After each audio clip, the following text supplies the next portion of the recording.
Are you new to the RV lifestyle? Excited, but maybe a little overwhelmed? You have come to the right place. I'm Patti Hunt, and you're listening to the RV Life Podcast.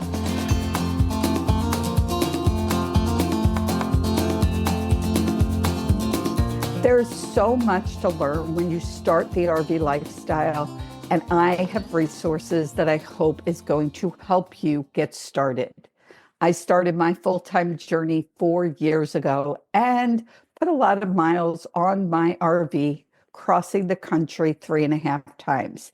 I made a lot of mistakes and learned from other people and from my mistakes, and I'm hoping to share what I learned with you today. The RV Life Podcast was created to educate, entertain, and explore the RV lifestyle, and it is my mission to inspire you to live life to the fullest. Open Roads Resorts. They have 5 incredible parks that are located in Idaho, Nebraska, New Mexico, and 2 of them are in Texas. They are all highly favored parks, which means the RVers went to RV Life campgrounds and put their reviews in for these parks. And you could check out all about these parks from other RVers by going to campgrounds.rvlife.com, or you could go to openroadresorts.com to find out all about these incredible campgrounds.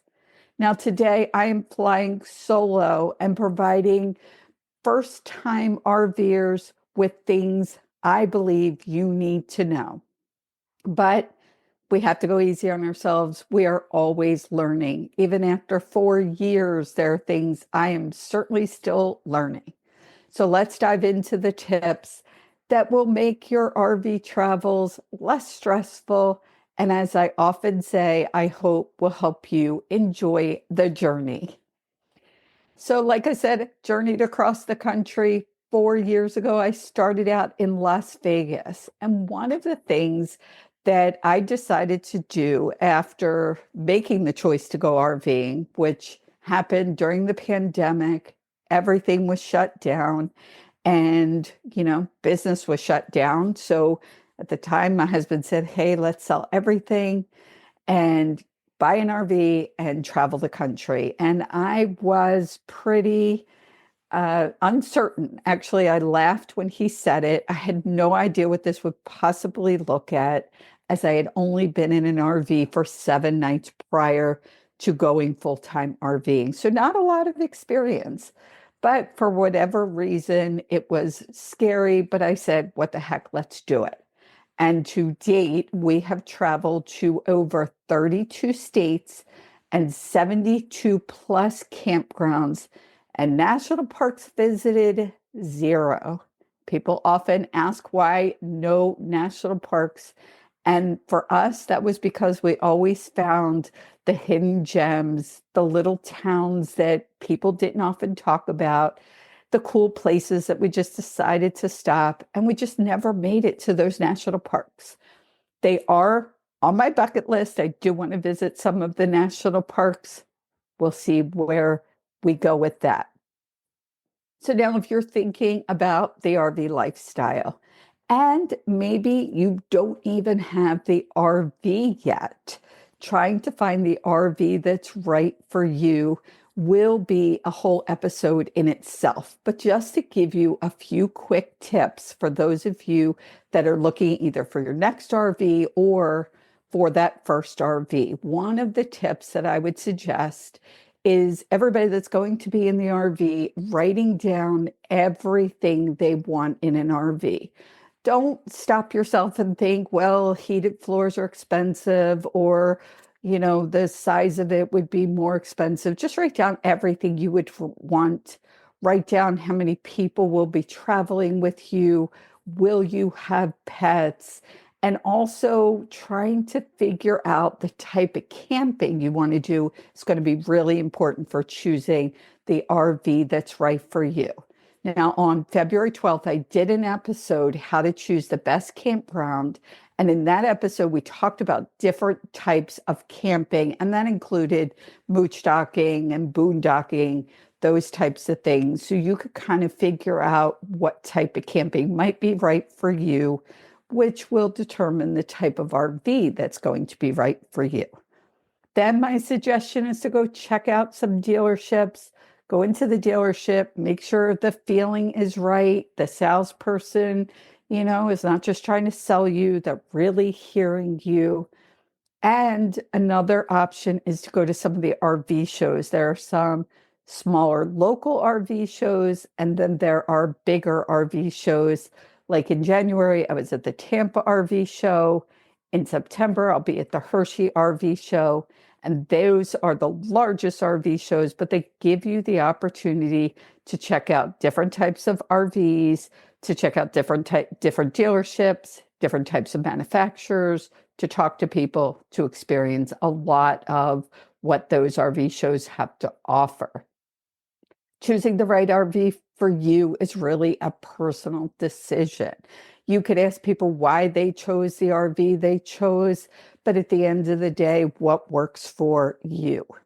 We are, I am, going to have more information on this topic. I'm going to bring an expert on to talk all things RVs to help you decide what the best RV for you might be.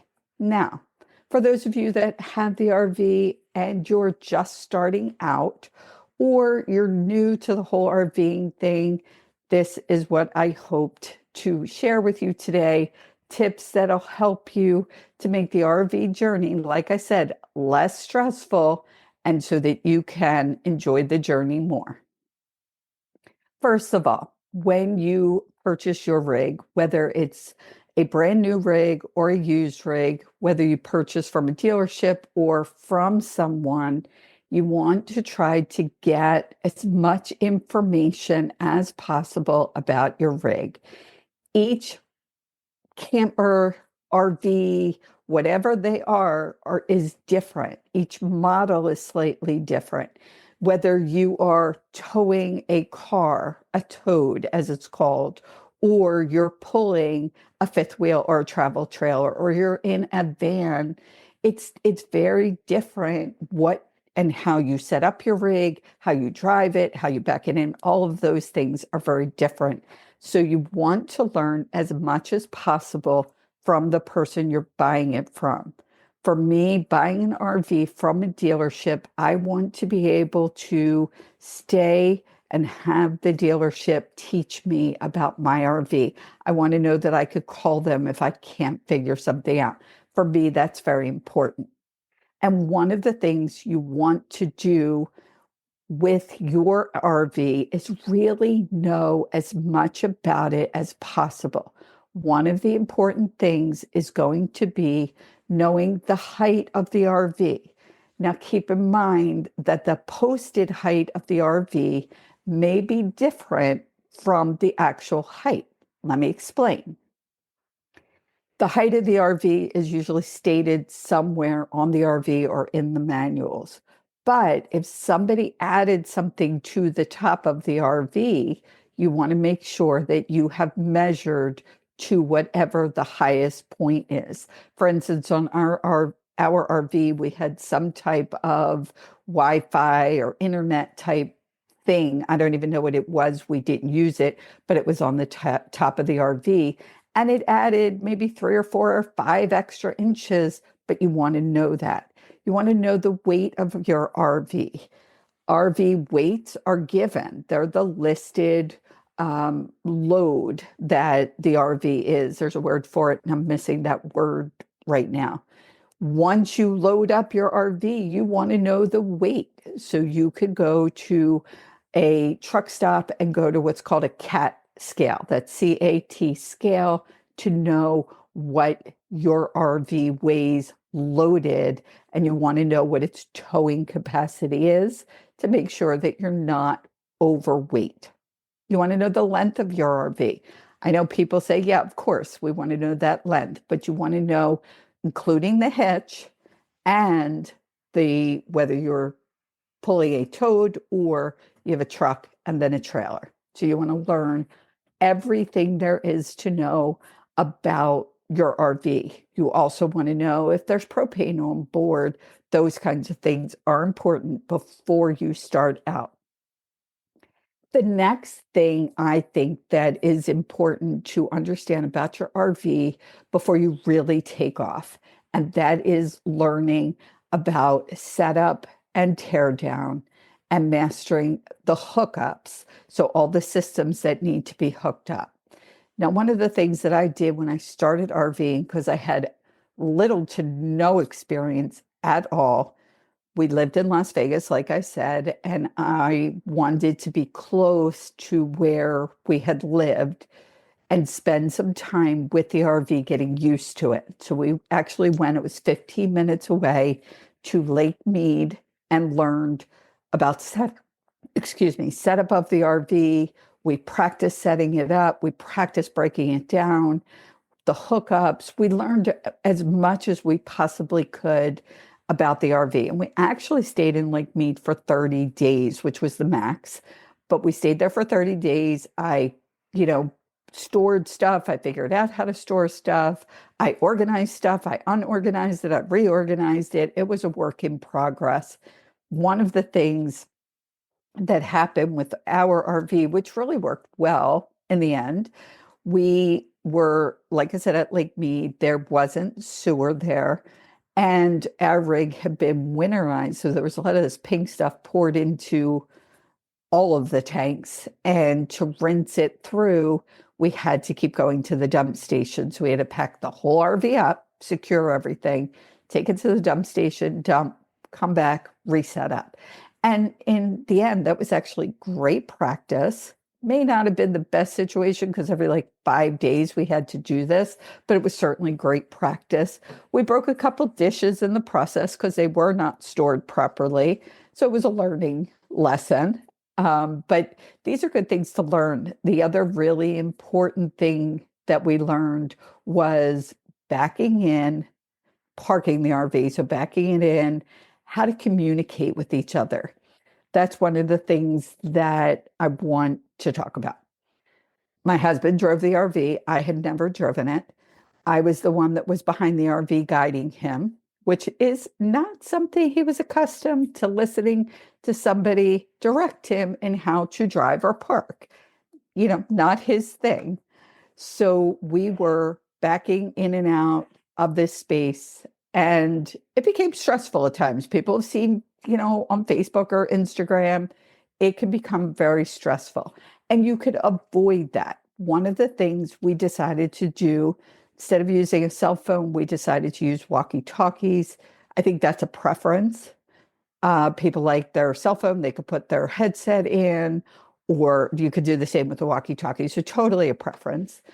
But one of the things I realized is when I was outside the RV and I would say left and right, that could be confusing because if I was standing in front of the RV, is it my left, your left?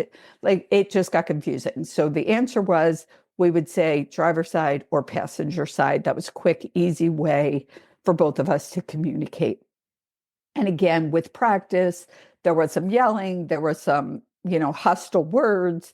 And we got to the point where we learned that sometimes we just need to take a breath, slow down, stop. Sometimes there were times I would say, stop, you need to come out of the RV and look at what I'm seeing so that, we can truly communicate with each other. I know now with newer RVs, there are great backup cameras and 360 cameras. And so maybe that helps people. I'm sure that helps people a lot, but something to consider.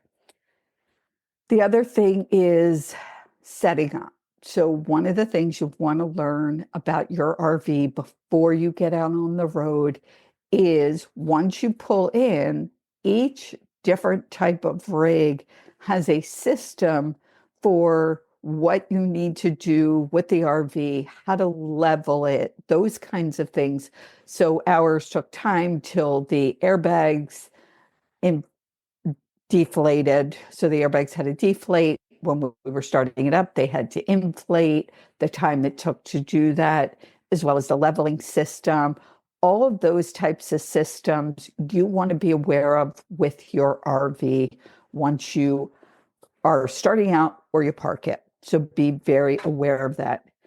The next thing you want to know about and you want to practice is hookups. So we're talking, when we say hookups, we're talking water, sewer, and sewer is gray tanks and black tanks. That's gray tank is your shower and your sink water. Black tank is your toilet water, for those of you who aren't familiar, as well as your freshwater tank where you're going to hook a hose up and bring the water in.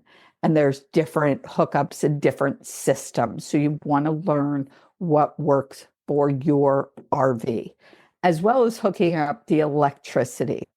With electric hookups, their equipment, people want to use like surge protectors, those kinds of things. I'm not getting into detail about that because honestly, I didn't handle that part of it. I don't have a lot of that information, but it is something you could easily Google, look at some other YouTube channels and podcasts to find out about electric hookup. One of the suggestions, especially if you're going into an older campground, is to check that the electricity is working before you start backing the RV in.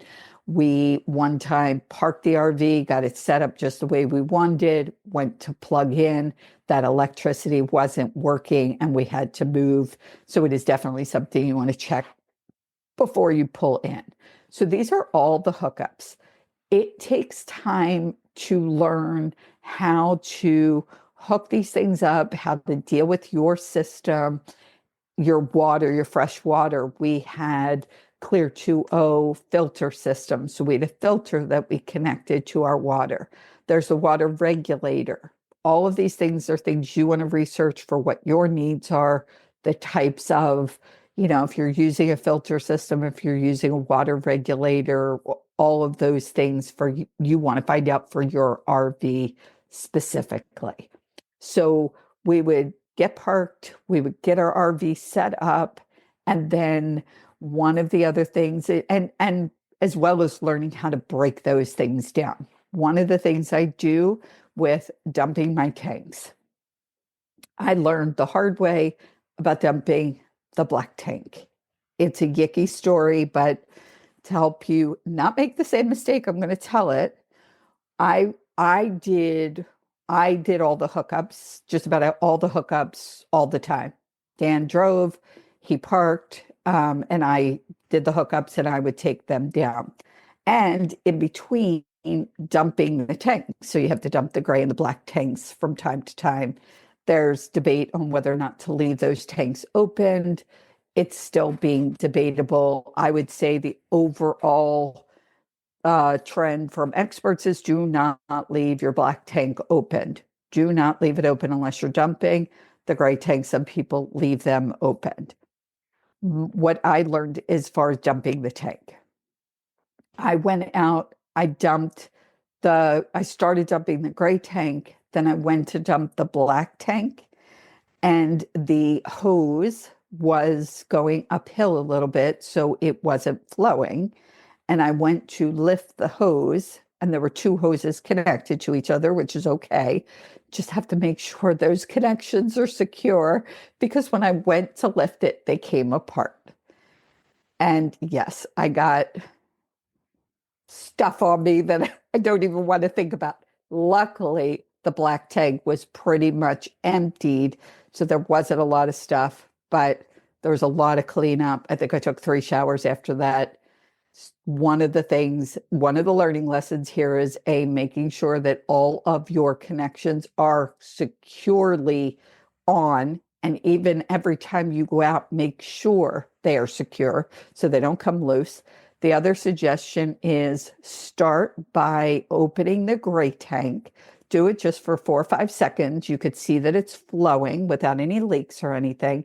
Close the gray tank, then dump your black tank. Once your black tank is totally dumped, then finish dumping your gray tank, which will help push everything through your hoses and wash out the black tank, as well as taking a hose that can rinse that out. That is some of the basics and important things that you need for setup.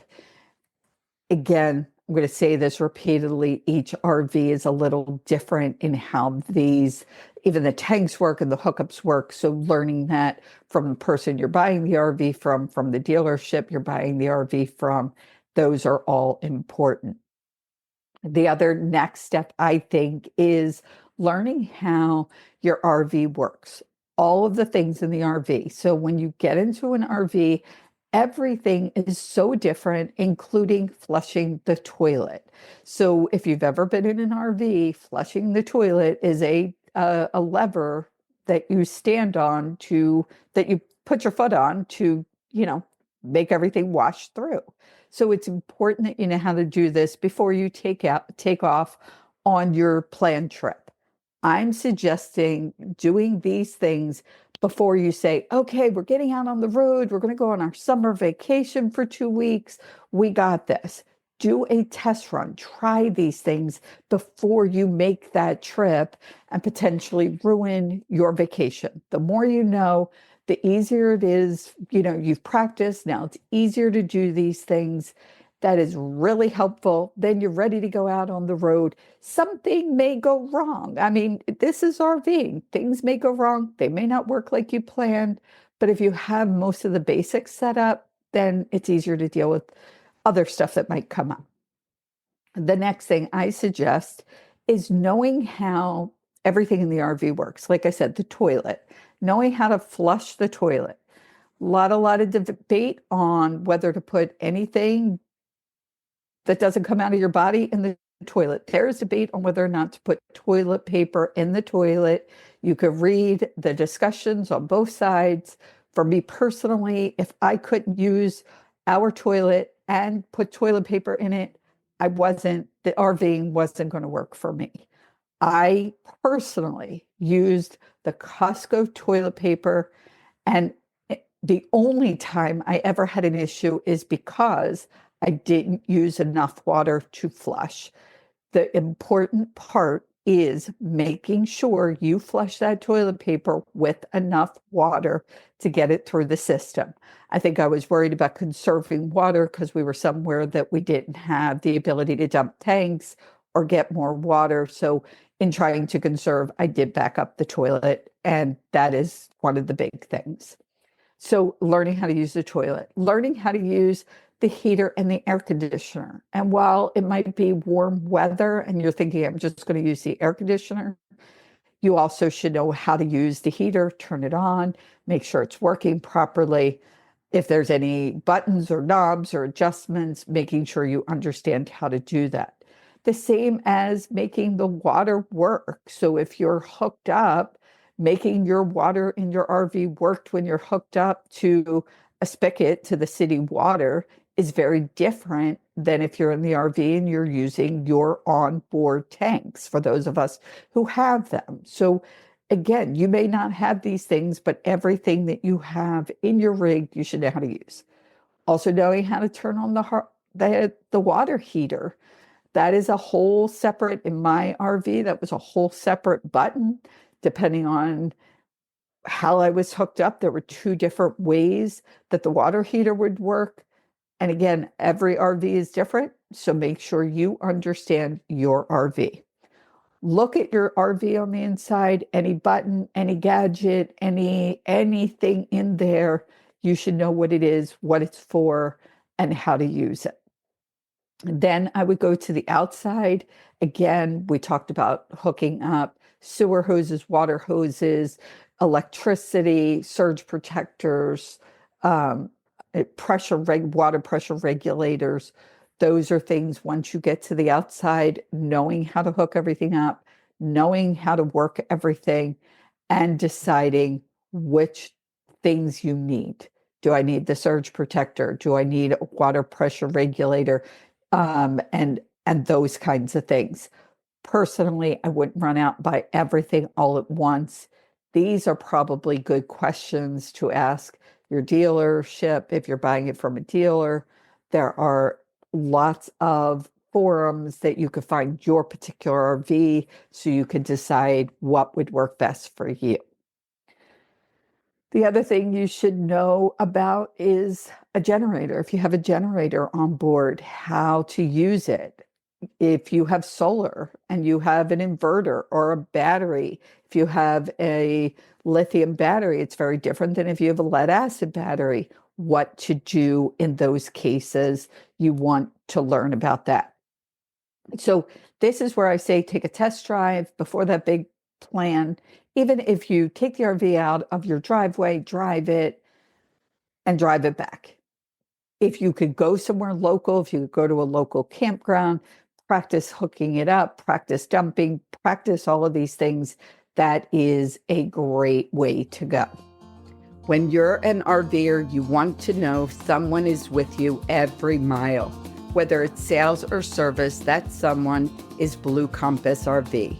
With over 100 locations coast to coast, featuring more than 15,000 new and used RVs, and over 1,000 service bays with more certified RV technicians than any other dealer, Blue Compass is with you today, tomorrow, and the road ahead. Visit your local Blue Compass RV dealer or go to bluecompass.com today. Now, one of the things I want to share with people, because I've gotten a lot of questions, and that's what actually inspired this episode. I have been out a lot. I've been talking to a lot of people, and I, listen to people on social media. People reach out, and a lot of people are looking for these types of tips for the newer RVer. One of the things I've been asked a lot is about what certain words mean and what the abbreviations mean. FHU is full hookups. And you'll see that a lot if you're going to book at a campground. So what I'm going to do is in the show notes, because there's a lot of words and a lot to learn, in the show notes, I'm going to put 2 articles, and one is for Harvest Host, and it's the RVers glossary. So it gives you a lot of the words that you might come across and need to know what they are, as well as RV Life has an article talking about abbreviations. They're great to kind of, breeze through. You don't have to try and memorize all of it. And at the end of the day, you could just Google it on your phone, figure out what it means. But it's good to be familiar with some of these things.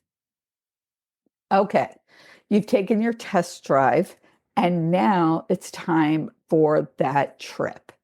And this is your big trip. Sometimes, people are going out on that camping trip, maybe for 3 days, a week, 2 weeks.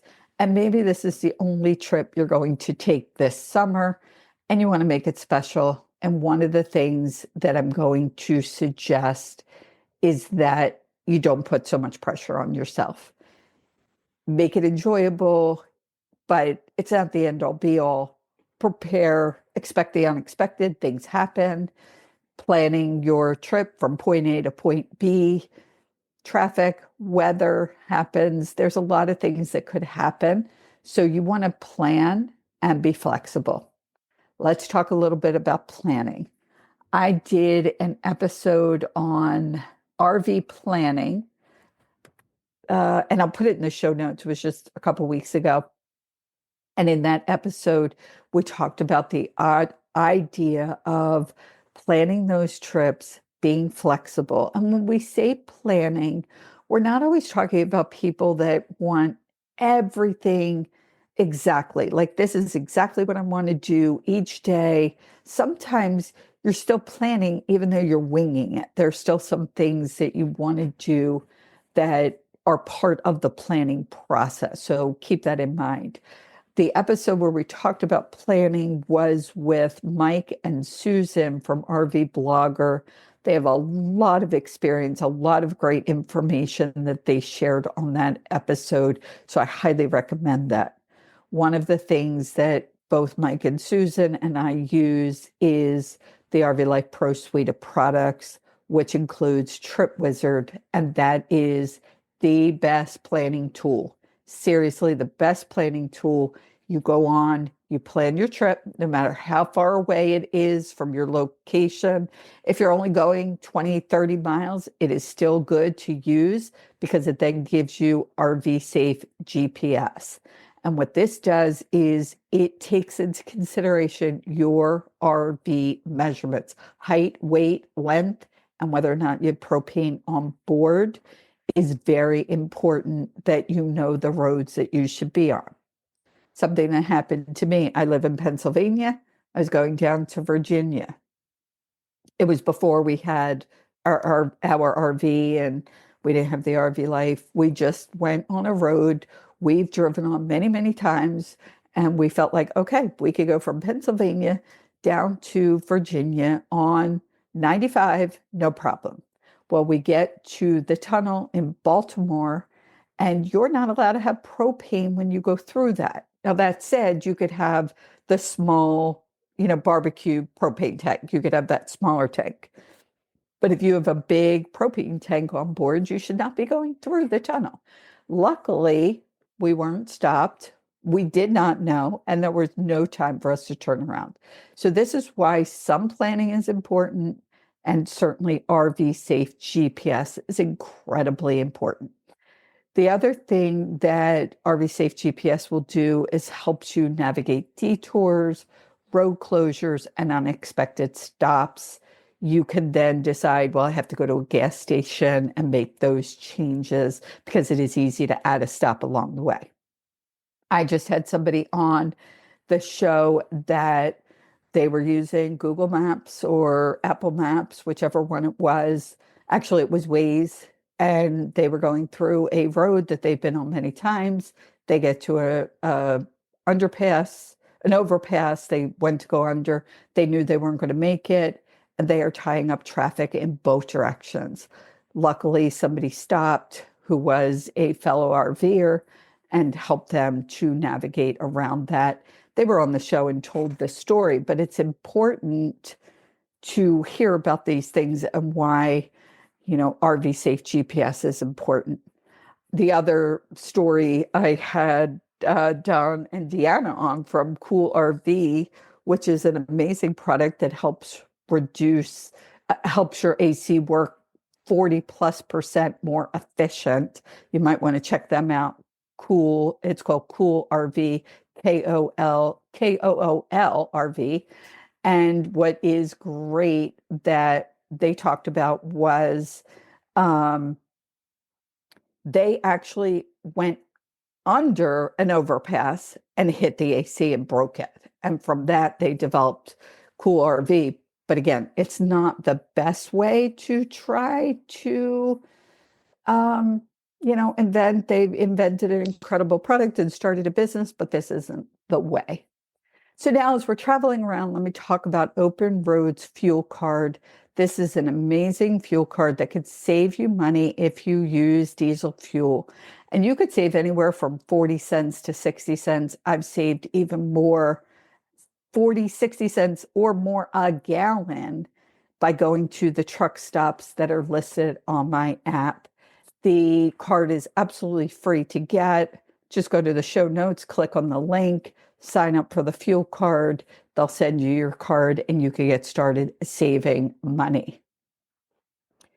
Let's talk about safe driving and parking. We've talked about this a little bit. As far as safe driving goes, one thing I'm going to say is there are some RV schools. So if you're now driving a 40-foot Class A and you've never driven one, you might want to consider an RV school and they will train you. I'm not going to dive into this. I am looking for an RV school and I'll have them on the show so they can give us some tips and what to look for type of things. But learning how to drive your specific type of rig obviously is important. I think it's kind of obvious. I'm not going to dive into that too terribly much. We already talked about the idea of safety and parking and having that person spot you when you're parking, especially when you're new. Again, if in a newer RV with all of the cameras, just want to get used to those. Getting used to those backup cameras and the 360 camera takes some doing. So again, it's all about practice. Let me talk a little bit about campground etiquette. And there are things you would think people know what to do and not to do. You would think there are rules that are kind of, you know, obvious, but we need to at least address it a little bit because there are people that just don't know. And there are things that I learned along the way. One of the things you want to do when you're going into a campground is make sure to read through those rules. I know some of them you might be like, okay, this seems obvious. I have to pick up my dog's poop, or, my kids shouldn't just run around in other people's campgrounds. But there are other things that maybe you don't know. And one of those things that just about every campground will have are quiet hours. And they'll tell you from what hour to what hour it is quiet time. And that sometimes even includes a generator, and they will state that. So I don't think we need to dive into this and me sit and say, don't let your kids just run through somebody else's campsite.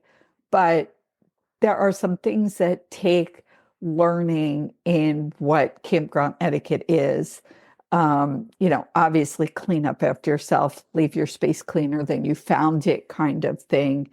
And the whole thing with wandering through somebody's campground, I choose to believe people just don't know because you hear about it happening a lot. And I think of it this way: if you're living in a house and you have property around your house, you wouldn't just walk through the property. I mean, most people would just walk through somebody else's property. It works the same for a person's campground space. So just keep that in mind. Check out the rules. Sometimes different campgrounds have different type rules. So just take some time, check them out. That's a good idea. As we start wrapping up, some other suggestions is expecting the unexpected. There, RVing is incredibly enjoyable. It is a lot of fun. It is something I've never really done before. And in that, and in all the fun, things are going to go wrong. Stuff's going to break. Plans are going to get messed up. Weather sometimes is going to be an issue. Maybe there's mechanical issues. Maybe there's health issues. And you have to be as prepared as you can and be flexible. That's what I'm going to suggest.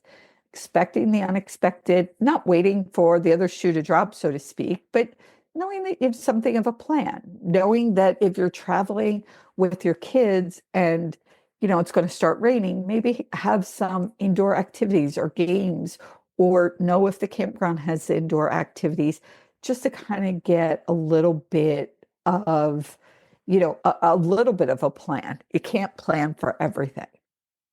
The other thing, as a caution, emergencies happen when you're on the road, whether it's medical emergencies, RV issues, whatever that is. One of the suggestions that I have is to have, whether it's a wipe off or a laminated something, but there should be something in the RV that has emergency contact numbers. When you get to a campground, you want to know where you're located. As funny as that sounds, when we would travel a lot, sometimes I couldn't even think about what state we were in, let alone the city name, my RV site. So you want to know what site you're in. And I would write that on like a wipe off. I had a laminated paper that you could wipe off, because in an emergency situation, if you have to call 911, which I experienced while traveling, you want to be able to give that information quickly and not have to fumble for it. So knowing the address of the campground, the name of the campground, the site you're in, all of those things are important, as well as everybody that is in the RV having access to that. Also, a medical emergency plan. If you're traveling, you're away from home. A lot of times, first of all, if it's a major emergency, you're calling 911. That's obviously universal. Maybe there's knowing if there's an urgent care. I have a grandson that has asthma and has had to go to an emergency room. So knowing where they are when you're out camping is important. As far as RV issues, you want to know who you should call, what's covered to some degree. You want to understand, like, if you have a policy that covers certain things, where to access that, whether you're calling your dealership. And so there are RV issues that, you just want those things that might be a more urgent situation handy. Okay, so let's leave this on a happier note and talk about knowing that there are things that, well, there are things that will go wrong. RVing can be, for me, let me just say for me, it was and has been and will continue to be the most amazing experiences that I've had. And those are the things that I want people to focus on. So when you're talking about your first time out, you're making that plan, think about those things, everybody that's traveling wants to do. What do you want to see? What kind of activities do you want to have? Whether you want to go to a national park. I wanted to go to a national park, haven't been to one yet, but that's still on the list. So what kinds of things you want to do? What kinds of things would you enjoy? Are you more the mountains? Are you more the water? Sitting down and really kind of putting together something of an idea of what everybody's looking to do. That is something I highly suggest as you're making plans for that first time out. I'm going to say, and this is a cliche, knowledge is key. While I would say the more you know, the better, there are things that you just can't learn it all. There will be things you're going to learn as you go. There will be mistakes you're going to make, and you just have to embrace the mistakes, learn from them, and move on. There is so much more information I could give. I am going to ask that people please share your thoughts, your comments, your suggestions. Do you have suggestions of more detailed information that you'd want that I could bring an expert on? If you've been traveling, what can you suggest for that new person? And you could do that by making a comment on the podcast platform that you are listening to this on, or you could go to social media at RV Life Podcast on Instagram or Facebook, make a comment, send me a private message. I truly want to hear from you. But it's now time to talk about the Open Roads Innovative Toll Solutions. And that is one of those things that I have had to learn the hard way. As I've traveled across the country, I've gone through tolls that my toll transponder did not work, was not the right transponder, and I had over $240 in fines. Open Roads Innovative Toll Solutions takes care of all of this. There's a link in the show notes. Click on that link. The toll transponder is $24 a year, and it covers all 48 states. So you are covered. This is something that I believe every RVer traveling should have. It's now time for the feature campground of the week, and it's brought to you by RV Life. And this week's feature campground is Victoria Palms RV Resort in Donna, Texas. This is an Encore resort, and you do not need to be a member, but it is a 55 and older, so you do need to have at least one person that is 55 or older. Victoria Palms RV Resort is a premier RV resort in tropical Rio Grande Valley of South Texas. They feature a tropical pool and spa. They have a full restaurant, two-story craft center, and they have so much more. They offer pull-through sites and back-in sites with FHU full hookups. And if you don't have an RV, no problem. They have fully furnished rentals. They have a solid 8.4 rating on the RV Life Campground site with 77 reviews. And you could go to campgrounds.rvlife.com and search Victoria Palms RV Resort to learn more about this property. When you get there, you'll find out everything about this property, all of the photos, the amenities, everything you need to know about this property. And then if you decide you want to book your stay, there's a great big book now button so you could easily book your stay. RV Life Campgrounds is part of the RV Life suite of products, and it is the most comprehensive source of RV parks, campgrounds, resorts, and city, state, and national parks, Corps of Engineer properties, and so much more. If you are not yet a member, there is a link in the show notes to get 25% off for first-time users. And just go to that link. Once you get to checkout, it's 25% off. As I said, I would love to hear from new RVers, people thinking about RVing, and my RVers that have been on the road. Please share your comments, your suggestions, your thoughts, your ideas, items, gear that you've used, things that you've done, things that you've seen. Please share at RV Life Podcast on Instagram or Facebook. I want to thank you, my listeners, so very much for listening. And I want to remind you, life's a journey. Live each day to the fullest without regrets. I'm Patti Hunt, and you have been listening to the RV Life Podcast.